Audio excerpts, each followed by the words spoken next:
பலகா அம்மா இப்பவும் சொல்லற நான் உனக்கு குடுக்கறேன். குடுக்கறேன்னா யாரு எப்ப குடுக்குறது? பொண்ணுகிட்ட இப்போதைக்கு கொடுக்க முடியல. ஆட்டா இன்னைக்கு நான் குடுத்துட்டேன், நாளைக்கு உனக்கு கொடுப்பா. நீ வாங்கிட்டு போ பலகா, அவசரப்படாத. எத்தனை நாள்? 3ஆம் தேதியில இருந்தா? ஆமா பலகா, 3ஆம் தேதி வீடு. ரொம்ப நாள் ஆச்சு. விடு, நீ ஈஸியா சொல்ற. வீட்டுல உட்காந்து விடு, நான் போய் பேச்சு பண்றதுக்கு.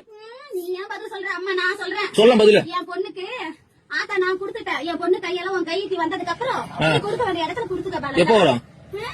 என் பொண்ணு கையில இருந்து பணம் எப்ப நீ வாங்குறியோ அப்ப உன் கைக்கு வந்து சேரும். இது பேர் பதிலா? ஆட்டா நான் சொல்றது அதுதானம்மா. என்ன சொல்ற ஆத்தா? அம்மா இன்னைக்கு கொடுத்திருக்கேன், நாளைக்கு என் பொண்ணு கையால நீ வாங்கிட்டு போ பலகான்னு சொல்றேன். நாளைக்கு? எத்தனை நாளா பலகா இது? எத்தனை நாளா? இன்னைக்கு தானே சொல்றேன். இத்தனை நாளா? இத்தனை நாள் போயிருந்தா? இத்தனை நாளும் அந்த பதில் சொன்னேன். என்ன சொன்னா குடுக்கறேன்னு. என் பொண்ணுக்கு கொடுத்திருக்கேன், நாளைக்கு நீ வாங்கிட்டு போ பலகா.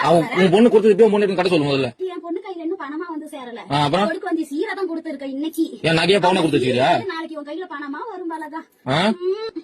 வாங்கின கடனுக்கு தான் எங்க அண்ணனுக்கு நீயே வட்டி கட்டிக்கிட்டு வர. தெரியாதா கோவிந்த்?